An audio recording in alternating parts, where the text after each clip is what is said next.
I'm Carol Morgan. I'm the curator of the Frederick Gallery exhibition and my assistant Shanna Aberley. And this evening we present to you Spaces and Form. And if you've already looked around, you see there's such a wonderful variety of media, and everything is selected by a juror.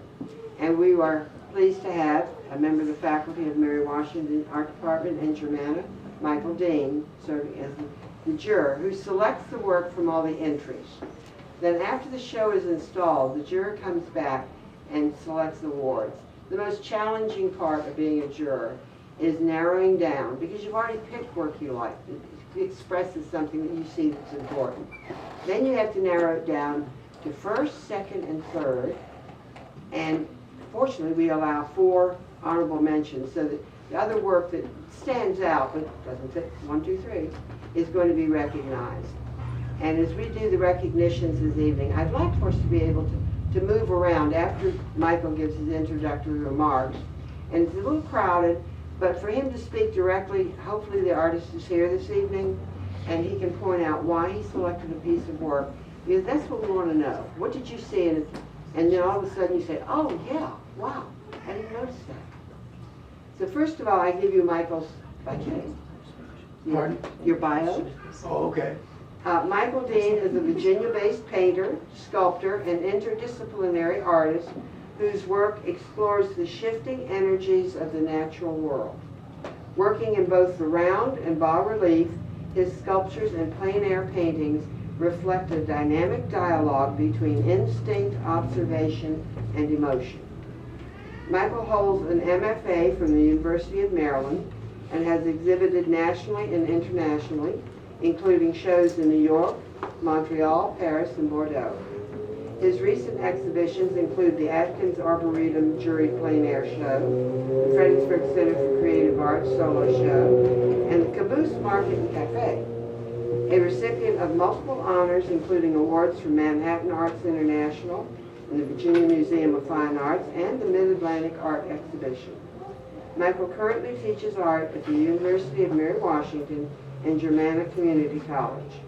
His work continues to evolve through a deep engagement with nature's rhythms and the expressive potential of form. And as we looked at the entries as they were coming in, I think many entries were, they had looked at Michael's bio, they had looked at his work, because I see that there is more texture, there's more brilliant abstraction, symbolism, and there's sculpture, because Michael also is equally a wonderful sculptor. So thank you for bringing all this varied work. Michael, you want to talk a little bit about the exhibition? Yeah, it was really hard to figure out. I mean, it was an excellent show, and even the people that didn't get in, it was really excellent work. But you almost go ADHD to where you start.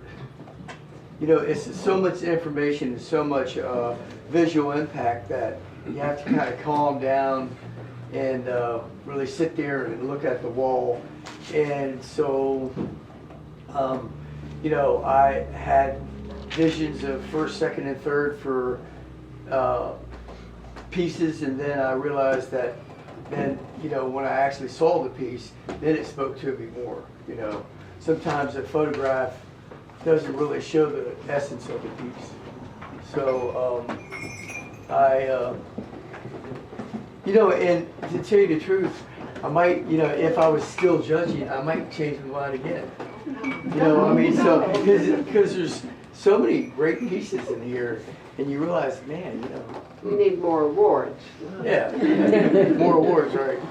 But I stand by the first, second, third, and the 4 honorable mentions. So, there's reasons why.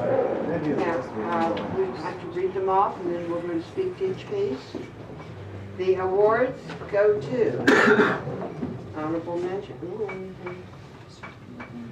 And if you are here at present, when your name is called, you come forward and receive either a letter of recognition or an envelope with a check award. Lily Price, Sunday, a painting. Honorable Lily, you had four distinct pieces of work. As I point out, not only is she a wonderful painter, but that whimsical nylon stocking sculpture in the corner, the conversation piece of the show, is Lily's work. Next recognition is to Karen O'Donnell for the photograph Tumble. For those of you that don't know the photography work of Karen, she's a regular entrant and award receiver, an outstanding collection of work from her venue. When you have the entire package, she does incredible photography of nature, and we appreciate the beauty of the way you look at them. Thank you. Next is Opal Johnston. Opal, it's right in my back. And you can probably tell us a long story about how you're keeping that upright straight. That's kind of funny. That's the sculpture with the like protein spikes, whatever they are, in the back room. We'll talk when he goes back there. Camden Franklin for Madison Hall. I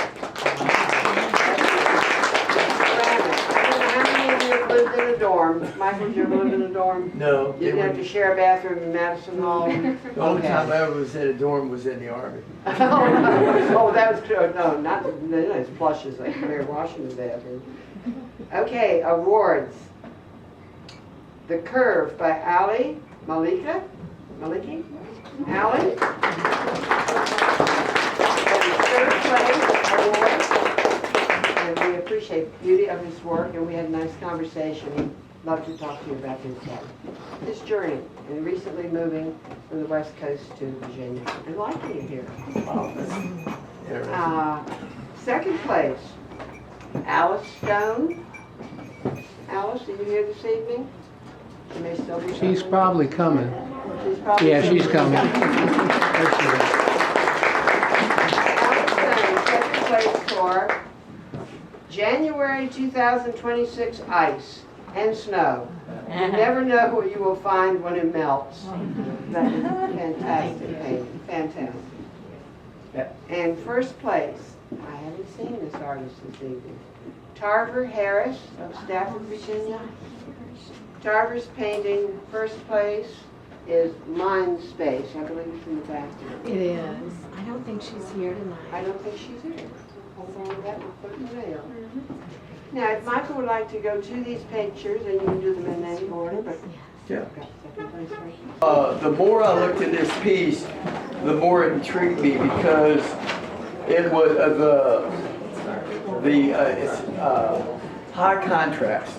So it's some, I like to put, like a lot of different contrasting values in my work. But what I liked about this one, the more I looked at it, to me it was very whimsical. It had a lot of variation. It had a good solid shape. Then the artist played with it. Played with different textures, color that wasn't too oppressive. It still blended in with the pastel look to it. It had nice variations of shapes, color. The little circles. Nice texture here. Okay, yeah, Mind Space. Simple shapes with just enough variety to create stimulation, but not enough to overwork your eyes or mind. Nice colors that are pastel and provoke a vision of everyday functions and habits in someone's life. Active but tamed with the soft colors. And so, just because my life is a certain way or the way I act is not passive, or my paintings aren't passive, doesn't mean that I don't appreciate to be able to sit at something and look at it, that it doesn't overwhelm me. What I like is there's just enough accents in there that are different, like the blue and the gold, to make it spark, but not so much to where it overwhelms you. I like that it's kind of peaceful, but also whimsical. Also, kind of reminds me of Modrian work a little bit. Yeah, so it's nice to look at it and move with all the horizontal and vertical, and then you have a little nice little curve in there. So that's what I like. I like the little, accents in there to where you didn't do too much like I do in my paintings. It's all accents, but I like it. It made me want to keep looking at it. So what did you think when you were painting this? Well, actually, it has a lot of layers. First Yeah, of I figured all. that, yes. So there are many layers of sketches that were done on paper, paintings on paper, that I cut up, ripped up, tore up, and collaged on there, things that I wrote, stenciled. I love graphics. And actually, I probably worked on it for over a year because there's that many layers. Like I just would put it aside and say, well, this isn't speaking to me yet, And so eventually, as I was working on it, I started kind of glazing over some of the things that were really standing out too much to me. And when I was working on it, I thought, because it was in the winter, obviously, and I was like, it's kind of like when they shovel and, push all the snow into piles, and then and it's like, it's kind of white, but it's kind of a dirty white. Yeah. And then later, as it starts melting, you see all these I don't know, people's trash, and they lost a scarf or a glove or whatever, things underneath, and that's kind of what, and so that's what came to me while I was working on it. It's like there's all this stuff under there, you don't know exactly what it is, but there it is. But you presented it in such a nice, warm fashion, you know what I mean? Even if it was like somebody's letter that was laying on Right. It's just in a very stable Like scraps of this and that. manner. Thank you. Thank you. Positive and negative shapes. It's very clean. It's very it's essence, and I like the space around it. It would be cool if I was teaching sculpture to do a positive and negative lesson. You know what I mean? Was this carved? اینا کار کرد یعنی که چیزش که کندیش No, بدیش this is paper. He just sanded it with the paper. Yeah, okay. Shaping it that way. Yeah. So it is subtractive. So it's additive and subtractive. Now, what about in this here, the joints? Did you glue it together, or you have No, this is- another piece of? This is one piece. One complete piece. Yeah. It's one piece carved then inside to show that it's kind of two pieces together. Oh, But okay. actually it has been one piece that turned to this shape. Okay, so he actually carved. That's- Yes. Did you file it or did you chisel? No, it's sour. That's sour. Oh, okay, That's right. Yeah, that's really. I like that even better than because I thought you put two pieces together and had a middle piece in the middle. This is one, each one is the one piece. Right. One I cut with a slit.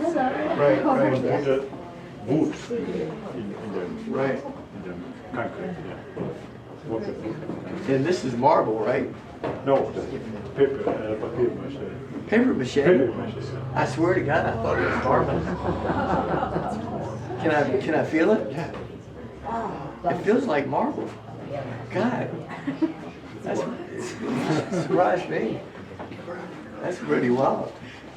What was interesting with this piece was that it was positioned different. Remember, and you had to look into it.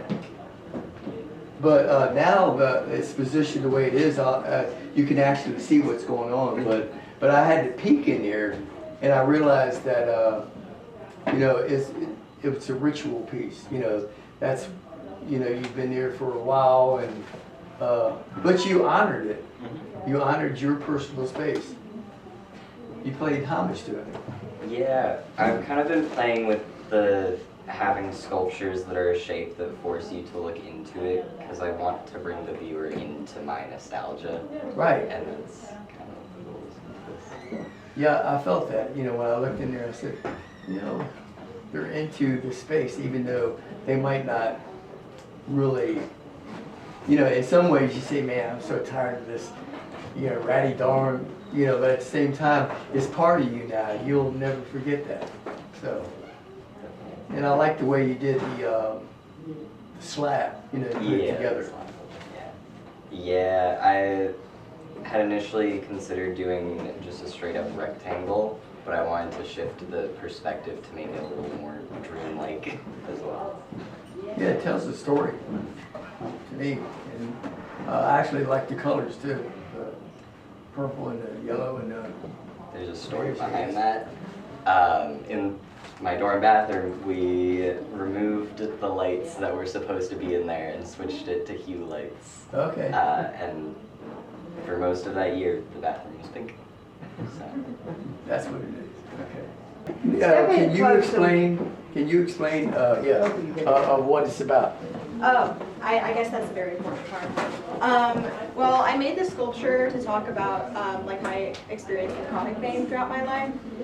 So I've been getting this comparison a lot of like the spike balls. I know we kind of all think COVID. I feel like that's where everyone kind of goes to in their minds, and I really like that interpretation. But they're meant to be like spikes that are kind of like putting pressure, kind of like I experienced my own pain, and so that to me was kind of like just my own personal, kind of like emotional interpretation of what I've been through and like why it's important to me and how I've kind of overcome it. And what I like about it is, material that you would never think that you can do art with. Cardboard, right? Yeah. So, you know, cardboard, little things of beads, I guess, is that what that is? Yeah, they're glass beads. So to me, getting material that you wouldn't think that would make a fine art piece actually is a fine art piece.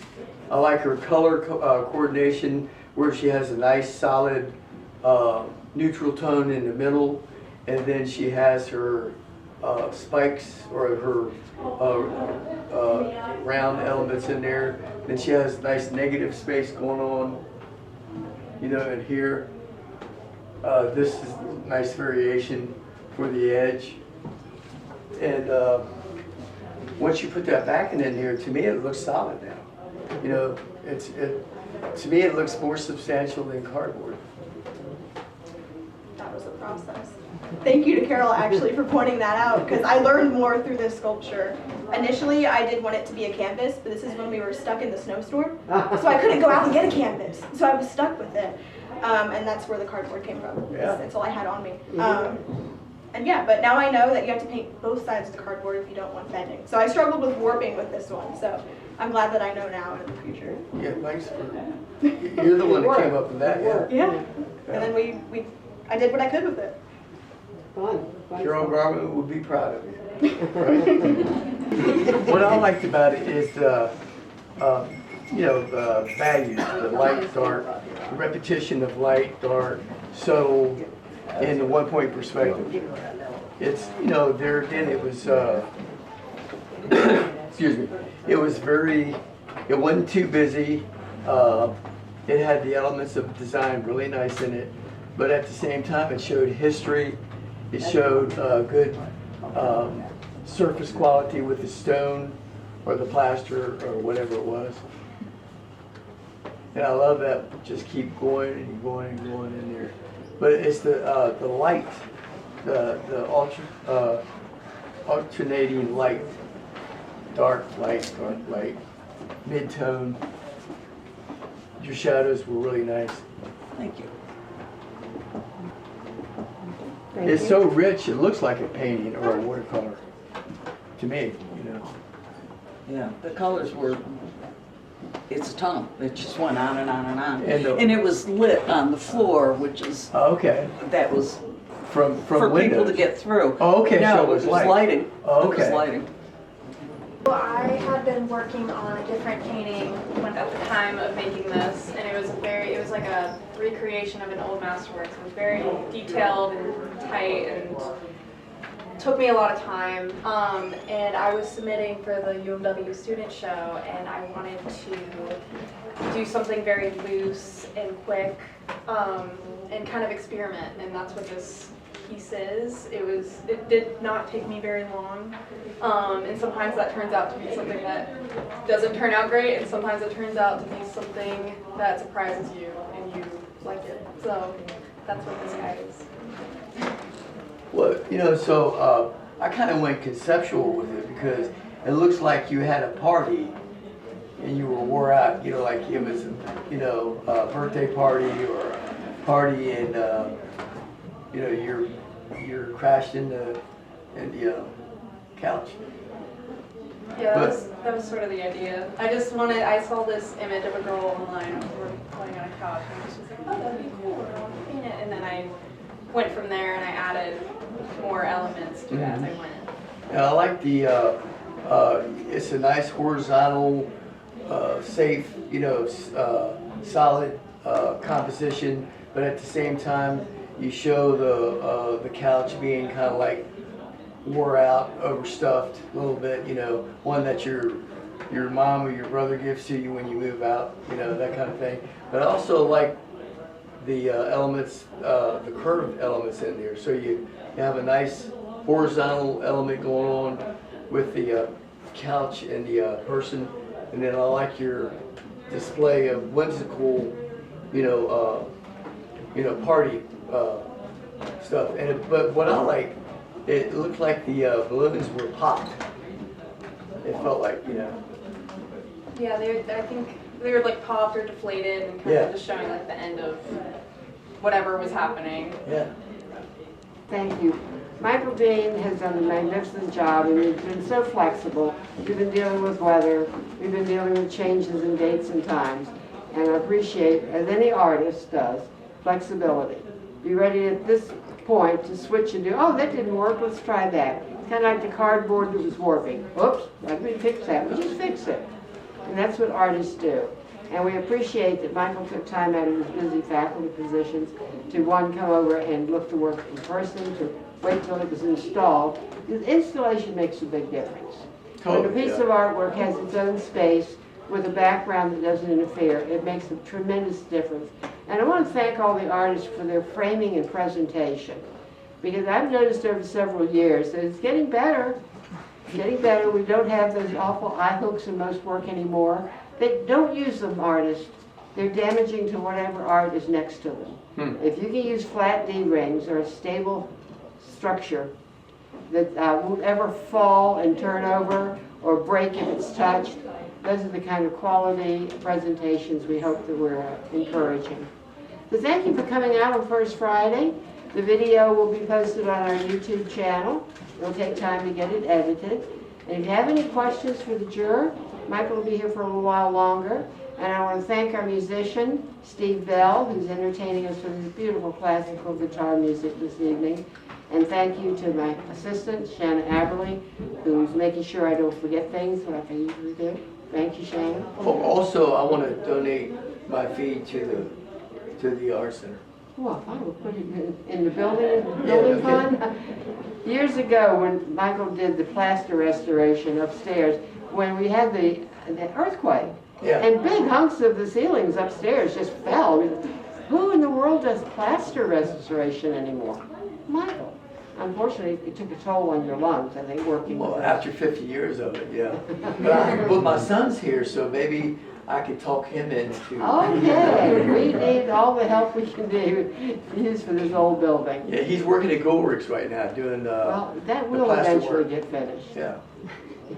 So, Please remember to come by and visit whenever the gallery is open. Tell your friends, your family, out-of-town visitors. We're here at 813 LaFayette Street in the art building, the Silversmith House, where art and history meet. And our videographer for this wonderful video is Thomas Cruz. Thomas is a student in photography and videography at the University of Mary Washington. So thank you, Thomas.